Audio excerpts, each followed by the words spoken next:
Good news, break na daw si Kat at Mayor Mark Alcala. Natatawa ako dito mga kasembreros. Tapos, look test ng bagong movie ni Alden. Sa Star Cinema pala gagawin. Question mark pa yan ha mga kasembreros dahil dito sa post ng Mavex Production. Tapos, Alden saan pumunta, no? Spotted siya mga kasembreros. Yan at marami pang items sa vlog na ito. Unahin ko ito, no, birthday pa lang ngayong araw ni Laysam na kanyang handler mga kasembreros, no? So, dahil dyan ay nag-share ng random photos ng or random photos ang mga admin and of course si Alden na rin mga kasembreros, no, sa kanyang Instagram account. So, may isang picture dito na kung saan ay binabati nga, no, ni Phenomenal Box Office Cinema King si Laysam na kanya naging handler ever since, no, talagang tawag dito talagang best friend na niya, no, for how many long years, no, ever since na nagsimula si Alden sa kanyang career bilang artista. So talagang hindi nilubayan, no, at saka hindi sinukuan ni Laysam si Alden kasi ang tagal dito, mahirap din yung auditions no, ni Alden. Marami rin siyang alam mo yon, pinagdaan ng mga rejections and sa PBB nga, di ba, hindi siya natanggap mga kasembreros. Sa Pinoy Big Brother sa bahay ni Kuya, hindi siya natanggap. Sa Starstruck din siya nanalo mga kasembreros, pero talagang binuksan ng Diyos ang mga pinto para kay Alden mga kasembreros. So and isa ito sa mga tanong ko actually, kung saan sila pumunta, no, kasi yung parang shinare dito na picture ni Alden ay parang nasa hindi ko alam din kung throwback ito mga kasembreros, yung picture na kanyang shinare nga dito, no, sa kanyang Instagram story. Parang nasa train or parang parang sasakyan sila mga kasembreros, no, something like that yung setup na Happy Birthday Laysam 17. So sabi ito ni Alden mga kasembreros. Hindi ko lang din sure kung may pupuntahan sila or throwback ito mga kasembreros. Tapos yung pinost ni Alden dito sobrang lupit, yung parang Victor Magtanggol or something na pinost niya dito. Animated, no, yung kanyang dito, animated na Victor Magtanggol, yung parang may hammer, no, something like that mga kasembreros yung ginawa niya dito. So parang gumamit siya ng AI tool para i-edit, no, mga kasembreros itong kanyang Victor Magtanggol AI version mga kasembreros or edited version. Angas at saka ang lupit ng kanyang ginawa dito mga kasembreros. So parang modern Victor Magtanggol na Avengers ang dating. So ginamit niya dito ay people.prompts, no, parang editor yata siya mga kasembreros na may kalabang monster si Victor Magtanggol. Yung Victor Magtanggol, hindi pala hammer ito, parang axe or palakol, although tumilapon siya dito sa kanyang kalaban mga kasembreros ay go pa rin at lalaban ang ating bida mga kasembreros, no, si Victor Magtanggol mga kasembreros and mga katinats. Tapos yun, nag-bisikleta or nag-bike pala si Alden today, no. Wednesday bike ito mga kasembreros. Yellow na Colnago ang kanyang gamit ngayong Wednesday, kasama ang kanyang mga tropa pips, no. Sina Mitch Oliva yata ito mga kasembreros. So nagulat ako na nag-bike pala si Alden today.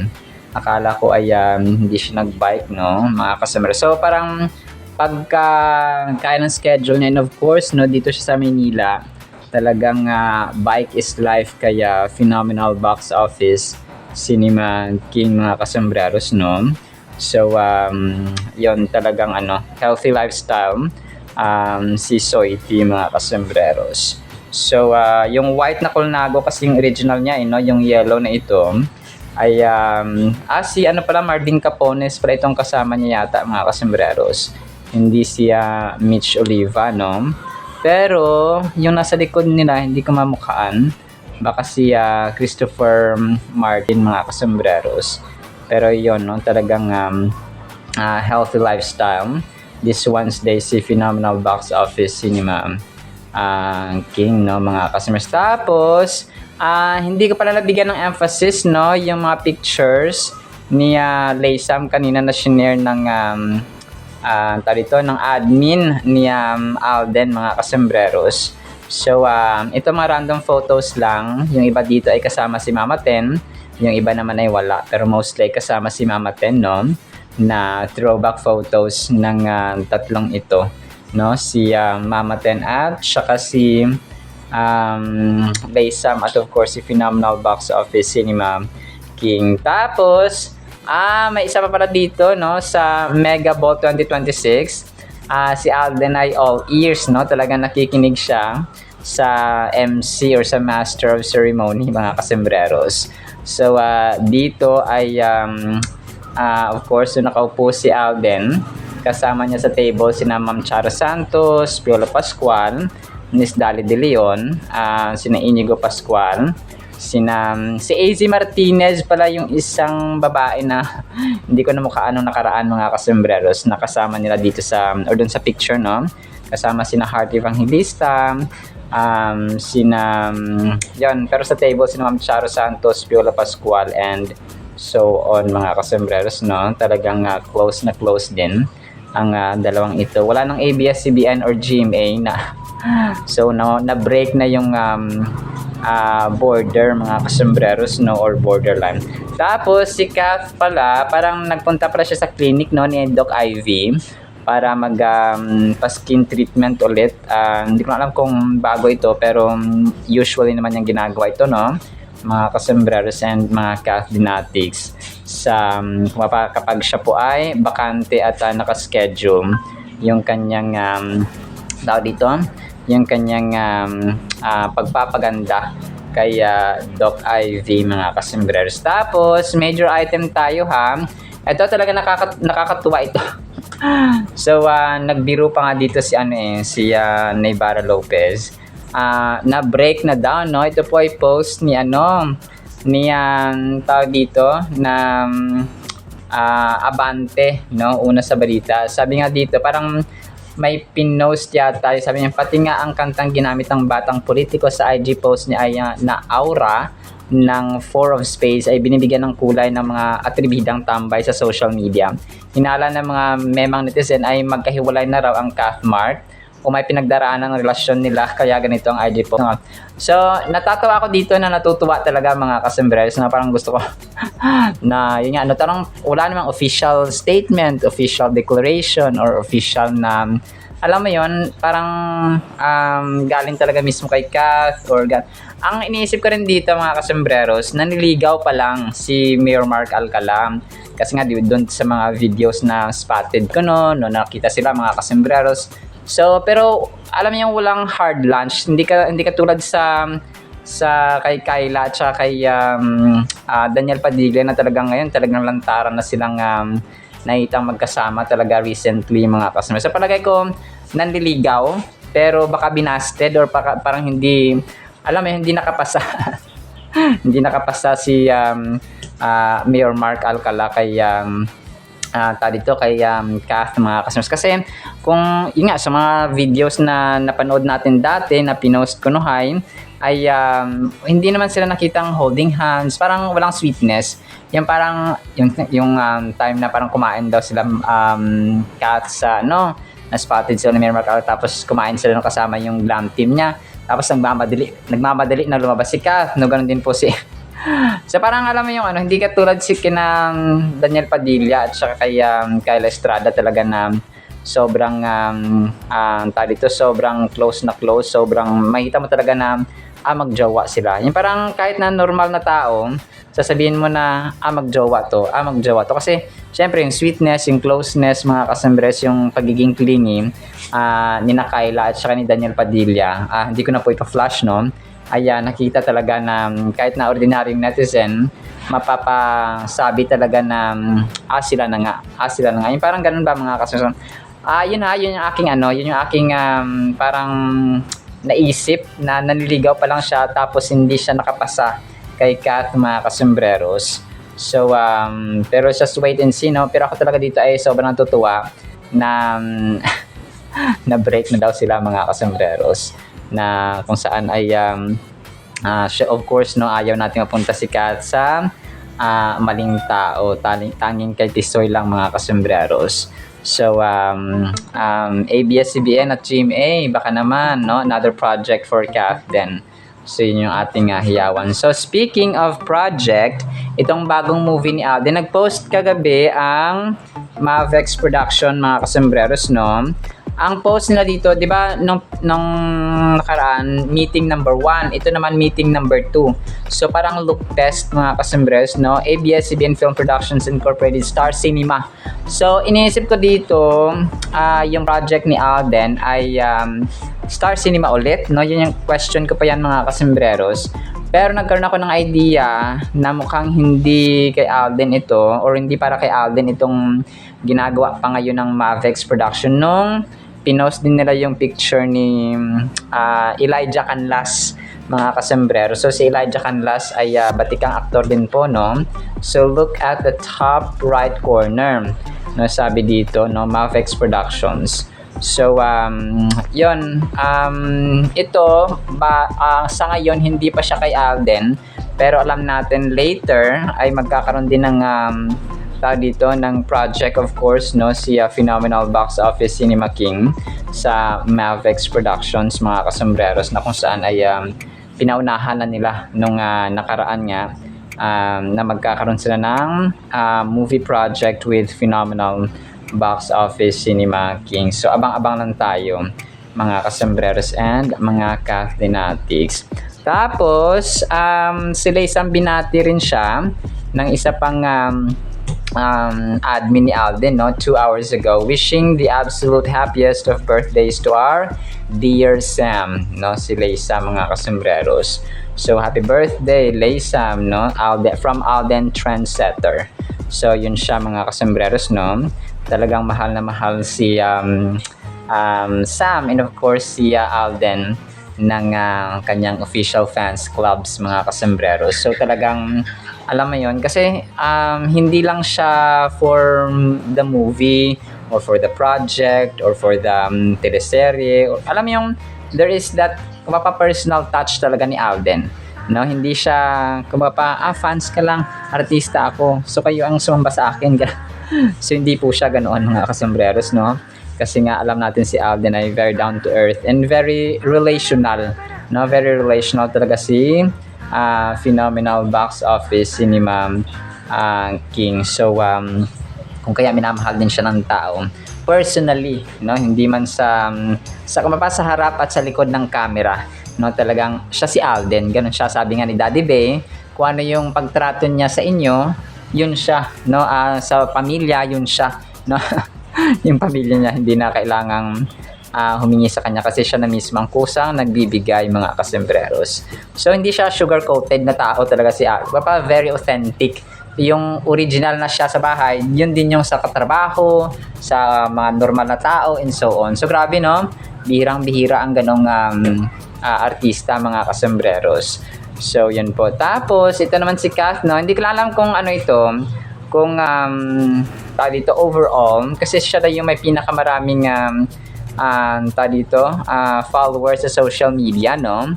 So I'm supposing na TikTok, sa Instagram, at saka sa Facebook, so at saka sa Twitter siguro, no? Ito yung parang kabuuan niya, mga kasombreros. So sabi dito ni Liz Vlog, 3 hours ago, nangunguna talaga si Miss Catherine Bernardo sa may pinakamaraming followers sa social media. Wala talagang makakatalo sa ating Queen Catherine. So sabi dito ay 50 million sa kay Kath, tapos si Maria naman 44.7 million, kay Kim Chiu naman ay 44.3 million, kay Heart ay 14 million, kay Nadine naman ay 38.7 million, kay Andrea naman ay 38.4 million, kay Liza Sobrano 35 million, kay Kim Chu is, ay kay Ann Curtis pala yung 44.3, sorry. So yung 34.1 million kay Kim Chu, and then kay Vanna naman is 34 million. So overall, ito na numbers mga kasembreros nila sa followers sa lahat ng social media accounts mga kasembreros. So congratulations no kay Queen Catherine, no, talagang unkabogable din ito sa followers. Pero sa Instagram, alam natin na the most followed Filipino celebrity ay si Ann Curtis mga kasembreros, with more than 21 or almost 21 million. So yun siya mga kasembreros. Tapos ito last item natin, no, inaabangan natin ito mga kasembreros, verse na pinost ni Alden sa kanyang Instagram account. Sabi niya dito ay John 15 verse 12. Ang sinabi niya dito na salita ng Diyos, sabi niya, my command is this, love each other as I have loved you. So sinabi ito ni Lord Jesus Christ mga kasembreros sa kanyang mga disciples at sa atin na rin, no, sa present generation. So yun po siya. Alright, so yan lang actually sa ating ka-10 items. Replay ko po itong kay Alden na video, and then ang salita ng Panginoon na sobrang mahalaga sa ating buhay. Isang pinagpalang araw po ha sa bawat isa. Let us be honest about where we are now in ministry. 5 years after the pandemic, our cinemas are Napaka-the best ng ating Word of God mga kasembreros, and very applicable ito ha, at relatable at relevant sa ating buhay kasi talagang kailangan natin ito mga kasembreros sa ating buhay. Medyo mahaba po ito, pakinggan na lang natin, no? Magpatawad, again, magpatawad. 2 Corinthians chapter 2 verses 5 hanggang 11 mga kasembreros. If someone among you has brought sorrow, he has not made me as sad as he has all of you. I say this so I may not make it hard for you. Most of you have punished him. That is enough for such a person. So kapag may nagkasala daw, ay parusahan. So tama na yun, no? Ganun siya mga kasus, huwag tayo masyadong harsh. Now you should forgive him, and ito yun, no? Magpatawad, and comfort him. If you do not, he will be so sad that he will want to give up. So di ba may mga taong ganun na pag masyadong malungkot na, no? Masyadong napagalitan, magi-give up na, no? Lalo na sa simbahan, pag kunwari nakarinig ng harsh word, tapos bago pa lang na bisita, for example. So, hindi na yan magsisimba sa susunod. So, nakakalungkot yun. Now, you should forgive him. So, sabi niya dito, I ask you to show him you do love him. This is why I wrote to you. I wanted to test you to see if you're willing to obey in all things. If you forgive a man, I forgive him also. If I have forgiven anything, I have done it because of you. Christ sees me as I forgive. We forgive so that Satan will not win. We know how he works. So grabe no, napakaraming truths or learnings actually dito na pwede nating matutunan talaga. So and ito yung isa sa mga nagustuhan dito, kapag nagpapatawa daw tayo, nakikita yun ng Diyos. Okay? Nakikita ng Diyos kapag nagpapatawad tayo, kapag tayo po ay malumanay, kapag tayo po ay mapagpakumbaba, kapag tayo po ay forgiving na tao pa, nature na natin. Hindi natin pinipilit ang ating ugali, ang ating sarili na patawarin si ganito, patawarin si ganyan, no? Kasi nga nature na natin kapag close tayo sa Panginoon, kapag close ang ating relationship kay Lord Jesus Christ, nagiging nature na rin natin yung nature ni Lord mga kasus. Parang nagiging ugali na natin ang ugali ni Lord Jesus Christ. So siya nga, di ba, nagpatawad kahit na nakapako sa krus mga kasembreros on that very anguished at saka full of agony mga kasembreros, agonizing moment, no mga kasus. Talagang grabing pigati kasi nasa krus siya, no? Nasa physical torment siya mga kasembreros. Talagang grabe yung kanyang paghihirap, and yet he forgave, no? Father, forgive him. Forgive them for they do not know what they do. Sabi niya ganoon mga kasembreros. So tayo man no, dapat magpatawad mga kasembreros. So nakita ni Lord, no, wag nating sabihin na parang patawad ako, parang wala naman nangyayari. So wag nating isipin yon mga kasus, because God sees everything that we do, no, sa hayag man yan or sa sikreto, sa madilim man yan o sa liwanag. So maliit man yan o malaki mga kasembreros, no, nakita ng Diyos ang ating ginagawa. So and isa pa dito, parang we are not we're not giving any room para kay Satan, mga kasembreros, para manalo. So sabi niya dito, we forgive so that Satan will not win.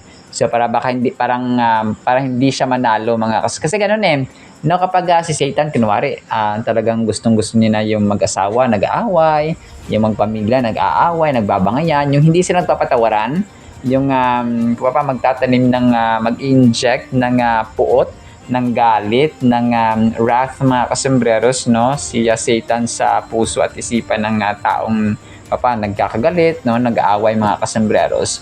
So kapag parang pag ginawa natin yun na hindi natin pinatawad yung isang tao, so ibig sabihin successful si Satan sa kanyang plano or sa kanyang balak, mga kasembreros, na magtatanim siya ng unforgiving spirit. So hindi ka magpatawad, sige, mas gusto yan ni Satan, mga kasembreros. That is why huwag nating hayaan na manalo siya, no? Kapag tayo naman po ay nagpatawad, so definitely ang Diyos po ay panalo sa ating side and tayo mismo ay panalo, mga kasembreros. Kailangan maging maalam tayo, no, the way Satan works talaga, kasi yung mga strategies niya, yung kanyang mga taktika, mga kasembreros, no, yung mga schemes niya talagang tuso, no, talagang siya, very shrewd, mga kasembreros. Very clever siya in a bad way, no, kung kaya parang expert, that's the expertise of Satan, yung mandinlang, man-cheat, no, mag-deceive, no, ganoon siya, mga kasembreros. So kagaya ng kanyang ginawa nga kina Adan at Eva, mga kasembreros.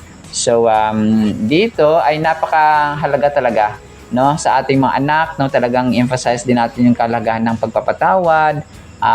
Kasi unang-una mong pinapalaya, no, mga kasembreros, parati natin tatandaan na kapag tayo nagpatawad, yung sarili natin yung ating unang pinapatawad or pinapalaya, mga kasembreros. Imagine mo kapag may galit ka pa rin hanggang ngayon, kahit na 10 years na or 5 years na nangyari yung gulo, tapos hanggang ngayon dala-dala mo pa rin yung guilt, dala-dala mo pa rin yung galit, mga kasembreros. So wala kang ma-accomplish na nagbagay, no, doon sa taong yun, mga kasembreros, or sa buhay na kumaga driven ng love but wrath and grudge, mga kasembreros, which is ayaw ng Panginoon. The verse highlights the importance of forgiveness and restoration for a repentant sinner as a way to prevent giving Satan an advantage. Siya, no, dito naman kasi ang scenario, yung isang tao na humingi ng tawad, no, especially sa kapatiran sa church, ay dapat patawarin siya, mga kasembreros, kasi nagtitake advantage si Satan. Tuso si Satan, no, yun talaga yung kanyang ugali. Kung si Lord Jesus Christ ay mabait, mabuti, no, loving, so siya po yung total opposite ng, mga kasembreros. So kung si Lord Jesus Christ or tayo ay nagpapatawad, si Satan ay ayaw niya na magpatawad ang tao, bagkus ay tatamnan niya pa ng puot at galit, no, mga kasembreros. We are reminded of the power of forgiveness in healing relationships and preventing further harm. So further harm, ito yung delikado kasi, mga kasembreros, kapag ang tao ay hindi nagpapatawad.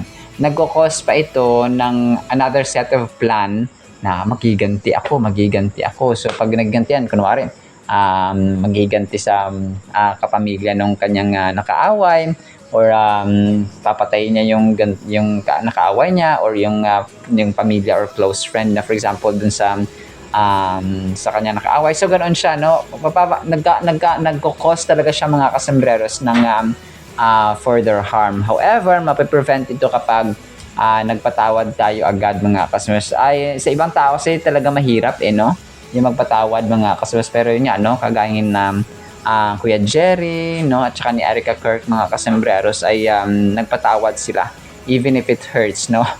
Talagang yung parang kanta, no, na even if it hurts talaga, no, kahit masakit, kahit painful, no, kahit na mahirap, mga kasembreros, kaya natin ito, no, because nothing is impossible with God. Now, when we forgive those who wronged us and offer them a path to restoration, we not only show compassion and mercy but also prevent bitterness and resentment from taking root in our hearts.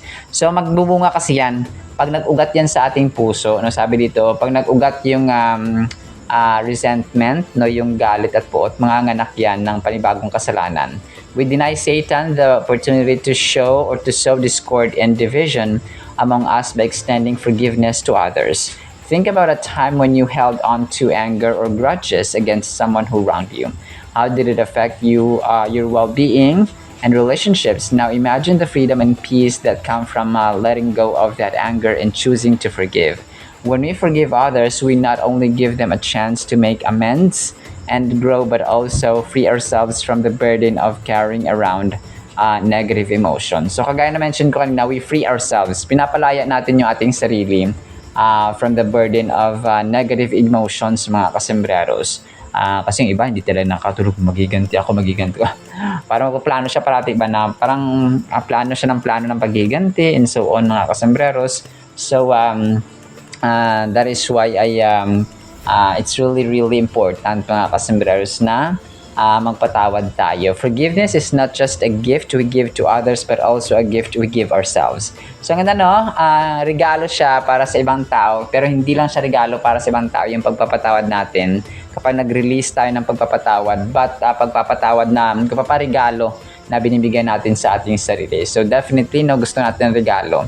So, and yun nga, no, alam nyo, yung mga material gifts, tuwing Pasko, for example, di ba, kailangan may marigalo na material, pero mas importante pala yung intangible things na kunwari yung magpamilya or magkapatid, for example, or yung anak mo nakaaway mo ng ilang taon na, tapos nung Pasko ay umuwi, di ba, yung parang yun yung mga regalo na parang kumaga pa kahit na wala ng handa na material, mga kasembreros, pero nandyan na yung anak o nandyan na yung kung sino man dyan nakagalit mo sa pamilya, umuwi ng kunwari 5 years na nawala, tapos nagpatawaran kayo. So, di ba parang sabihin mo na napaka the best na regalo ngayong Pasko, no, kapag ganun siya, mga kasembreros. Or kahit hindi Pasko, no, any occasion or any day, mga kasembreros, or any moment na pwedeng magpatawaran kayo. So, yung mahalaga ay magpatawaran kayo, mga kasembreros.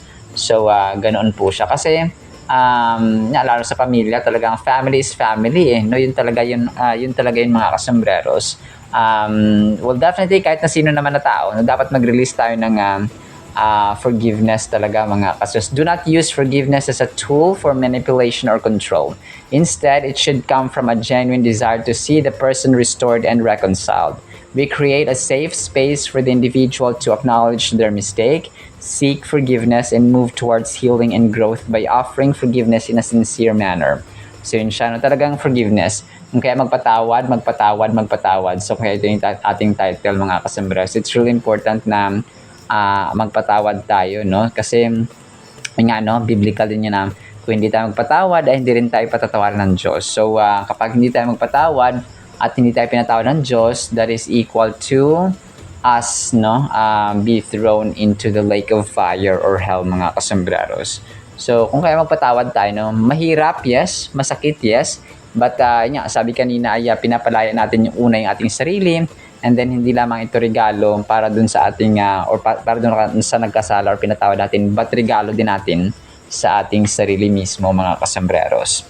Alright, sinama po sa ating Word of God, ha? No, pagpalaan po tayo ng pag-ibig, pananampalataya, pag-asa, and of course, no, pagpapatawaran sa bawat isa. In the mighty, holy, sweet, magnificent name of the Lord Jesus Christ, we pray, with the communion of the Holy Spirit of the living God, and everyone said Amen and Amen. See you sa next segment, mga kasembreros, and paalam po.